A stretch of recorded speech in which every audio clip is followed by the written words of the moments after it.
One of the Millennium Development Goals, which is eradicating extreme poverty and hunger, is in line with Kenya's Vision 2030, which aims to achieve a high quality of life for all Kenyans.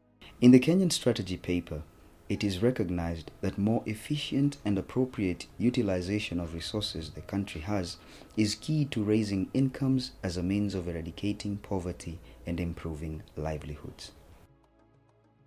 Kenya holds the largest deposits of the unique soapstone which is found in Tabaka area of Kisii County. The soapstone sector supports approximately 35,000 people in the local area who are directly involved in soapstone business, largely producing from home-based enterprises. The products account for 40% of the value of Kenya's craft exports, 90% of them being exported to Europe and America.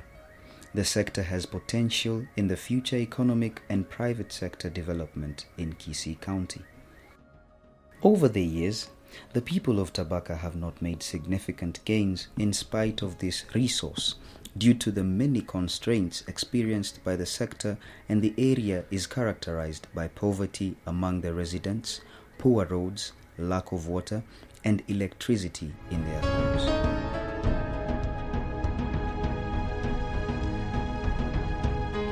Site Enterprise Promotion, a local, not-for-profit development organization whose goal is the promotion of employment opportunities and economic growth among small-scale producers and enterprises in partnership with APT, UK, with funding from DFID, Department for International Development, has been working with soapstone actors in Tabaka on an initiative dubbed Promoting Rights and Livelihoods of Workers in the Kenyan Soapstone Sector. The uneven topography of Kisii County gives one a chance to spot Tabaka area from as far as Suneka Market. But Tabaka is not just another village. That is why a trip there is worth undertaking. Along the way, you acknowledge the aggressiveness of the local people to earn a living despite their numbers evidenced by land subdivisions and number of homesteads that dot the villages.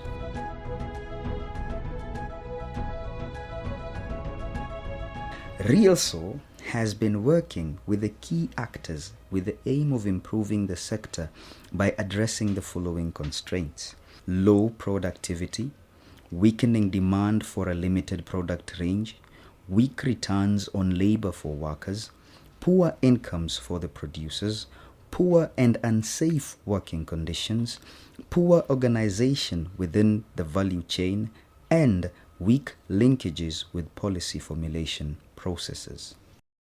In the 3.5 years, RILSOW worked with mine owners, miners, artisans, enterprises, and buyers of Kisii stone products. The mine owners, who are approximately 177 families who own the mines, have been involved in training on recommended mining and safety, use of protective equipment (PPS), use of appropriate tools, and importance of restructuring the mines. The Mine Owners Association represents the needs of the mine owners and miners at the county and national levels forums. Mr. Andrew Orenge, who is a mine owner and chairman of Nyatike Miners Association, had this to say. The machine helped us our job we are doing here. When we get some big stones, we pull it out cheaper than when we use people all pushing with the hands. Orenge says they used to pull stones from the quarry with their hands, which was tiresome and risky, but now they use the rail, which makes work easier, cheaper, and is safe. Wakatufundiza juu ya kung'oa mawe, wakatupatia vyombo vya kung'olea, alafu wakakuja hapa kwa Kwale wakatuchengia seti ya kukaa wakati wa jua na wakati wa mvua. Observers note that RILSOW's intervention in the sector was timely, It came at a time when tobacco was always in the news for tragic accidents at the quarries. Several people could be buried alive while mining just because they did not apply proper mining skills. Now, the mines are no longer killer zones, and in fact, they are well managed due to the skills imparted, and no death has been reported since RILSOW intervention. Further, there are safety notices at the mines, and this is good news that is coming from tobacco. Once the stones are mined, they are sold to artisans and enterprises for carving into different products. The home-based and freelance artisans, who are over 10,000, have also benefited from RILSOW's work through training on use of appropriate tools, health and safety precaution at the workplace, use of protective equipment, access to appropriate working tools from established tool banks, construction of working sheds, and easy availability of stones.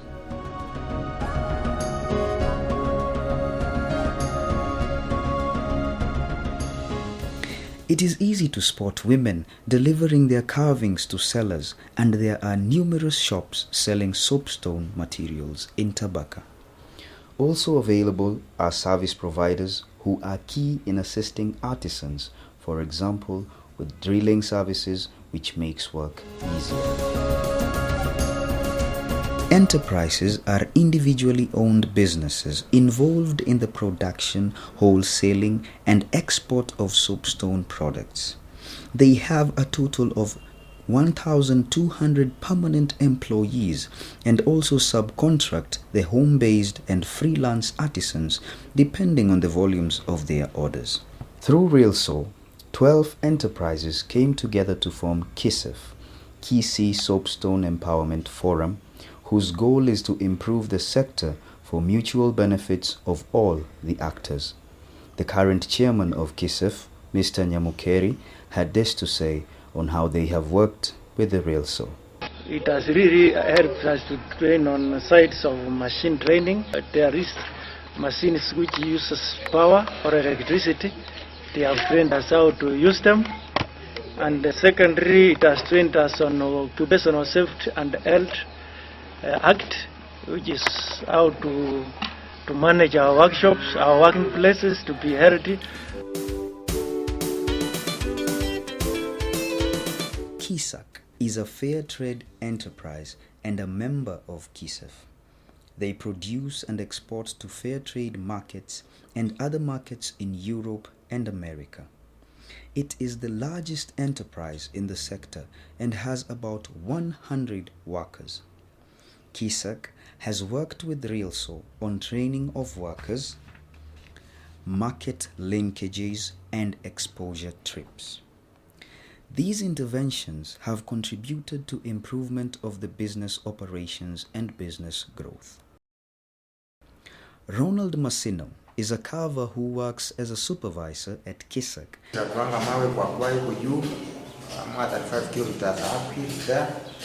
Alafu tunaleta hapa, tunawekea walimaji wetu, wanaikata hiyo mawe, wana shape ile item tunataka tupelekee client wetu.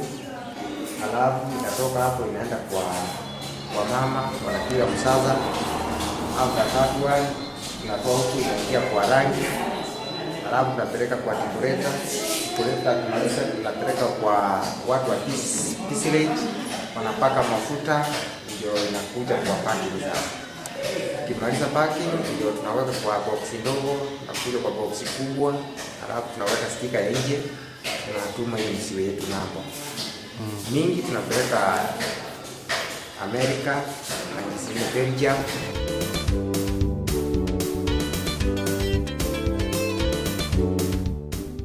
Take this opportunity to thank the site organization for having the time to have come to this ward. They have done a great job in trying to improve safety, product development, and bringing organizations together. Mr. Daniel Apepo is the owner of Kisii and has been in the business for several years now.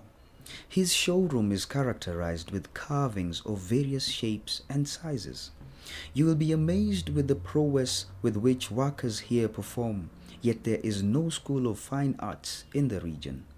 Apparently, the skills in this industry have always been passed from generation to generation, and this is expected to continue until the resource is perhaps exhausted.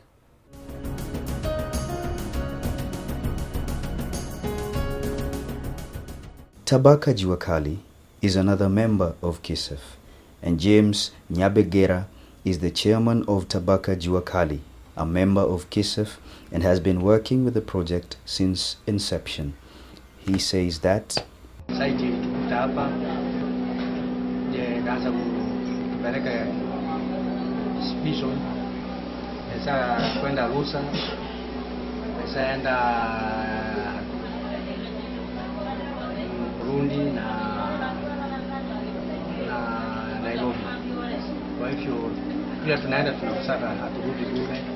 Moses Ondari is the chairman of Small Art Self-Help Group, which is a community organization comprising medium and small artists and member of Kisii. They too have been trained on fair trade and work with fair trade markets as well as other markets in Europe, America and Japan. Through working with RILSOW, they have benefited in their work. But aside, they have been organizing workshops telling us the need of being united, the need of working as a team, by also providing some materials like the gloves, the masks, some chains for pulling out the stones, some cutting machines which would be used for cutting machine, some big pieces of soapstone. So it has done some work, but still we need more. SITE has played a key role in encouraging local women to get involved in high-paying tasks in the industry as opposed to their traditional roles of sanding and washing, which are the lowest paid jobs. In fact, several women can now beat men carvers in the game. One of the activities we have undertaken is work to engage women who were previously not involved in carving and who expressed interest in gaining new skills and understanding how they can exploit and use their carving and artistic skills. And we have trained them so that they can engage in this work, which gives them higher earnings than the traditional women roles in the value chain. And we want to welcome you as you walk with us through the life of one of these women who have dared do what others haven't done and broken up a new territory, opening up a door for hundreds of women.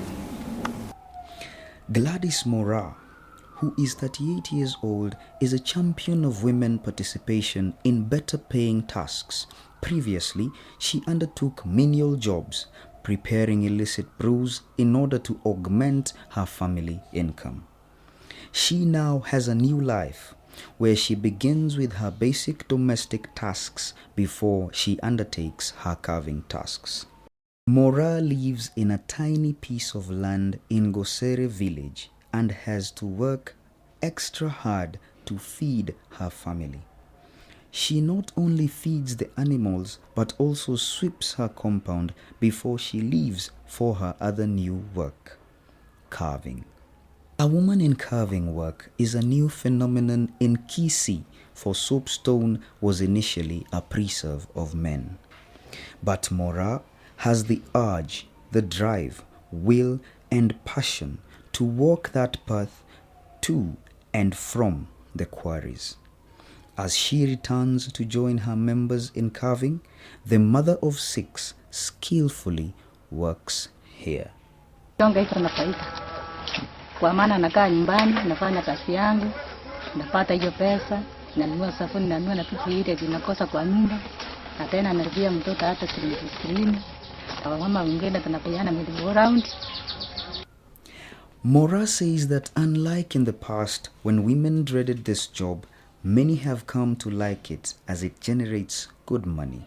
She used to get 20 shillings daily from her vegetable business, but now she can earn up to 500 shillings. But Mora is not alone. She is among over 200 other women who were recently trained by RILSOW in carving skills, business skills, and recommended safety at work, including use of protective equipment. RILSOW also constructed a shed where the women operate from. The shed acts as a training center too, where other women interested in carving come to be trained. 60 among over 200 women were glad to graduate and receive certificates at a special function. Their faces were full of smiles, and jubilation was the order of the day.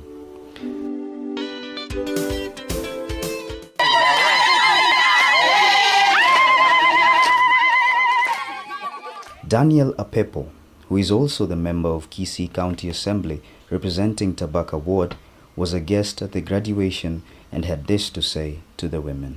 Because you've seen women try to do the carving of the soapstone, which has never been done by women. It has been a big achievement for site and for us as a community. Maybe what we need to challenge our people, more specifically the women, is to be more focused, more aggressive, and remove this stigma that women cannot do a lot in society. Men also showed their support to the women. Mora's husband, Ogoti Obonyo, is a delighted man. While he was literally the breadwinner from the carving business, his wife is now a competitor of some sort. Hawezi akawacha hiyo kazi kwa sababu hiyo kazi ndio anapata kitu chenye kinamsaidia, hata nunue nayo sabuni, hata sukari, kitu hii ya nyumba vidogo. Mora's husband is not alone, and their 9-year-old Hesbon Ombiro is happy that his mother, Mora, no longer brews changa and is generating more money from carving, which she uses to supplement the family budget. Ogoti, who is in Standard 3 at St. John's Gosere Primary School, says his mother can not only assist in paying school fees, but medication too.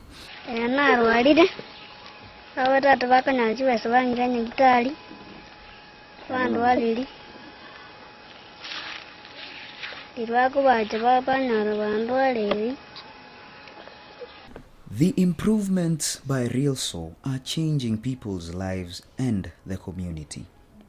The women who were previously involved in brewing and selling illicit brews, and the youth who have been consuming the illicit brews and engaging in criminal activities, are now involved in carving. Carving by women has not only increased household incomes, but also brought social transformation in Tabaka. Mr. Alfayo Mogusu, the area chief, has seen many benefits since the project started working in Tabaka, because social ills such as brewing and consumption of illicit brews, theft, idleness have reduced significantly.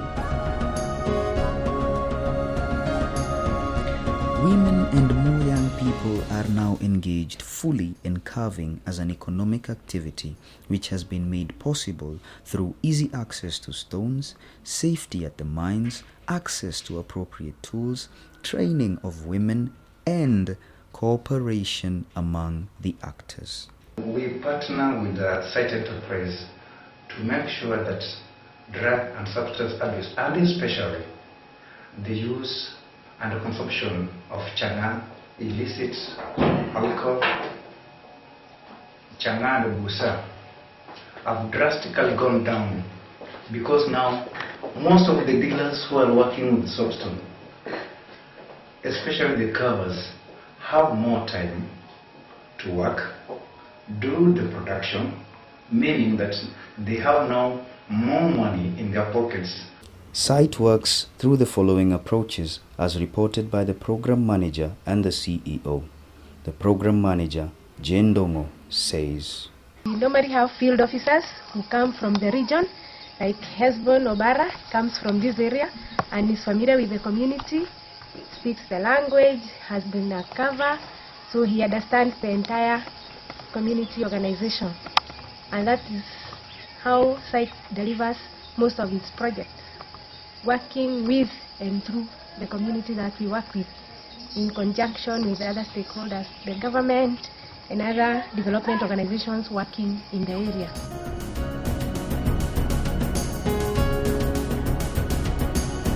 For the last 3.5 years, site has been working with small businesses in Kisii County, those in the soapstone value chain, and soapstone is one of the key resources in the county. We've been working with enterprises involved in mining, carving and export of soapstone.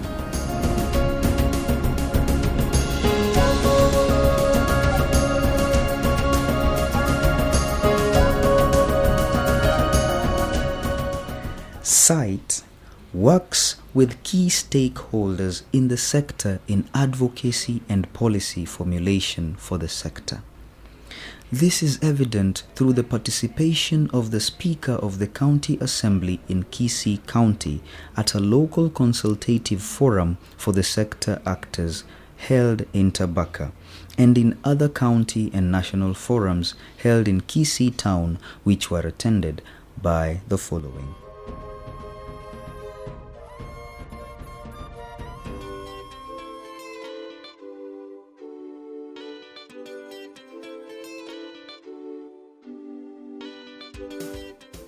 The bill is looking at establishing an authority.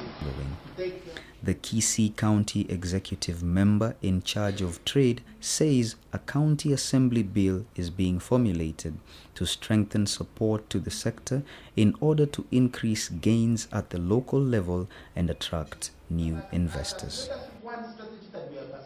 The achievements of RILSOW demonstrate that it is possible to transform a traditional occupation into a viable economic sector that can create jobs and increase incomes, thus tackling poverty and unemployment. The county government promised to steer the development agenda of Kisii Stone.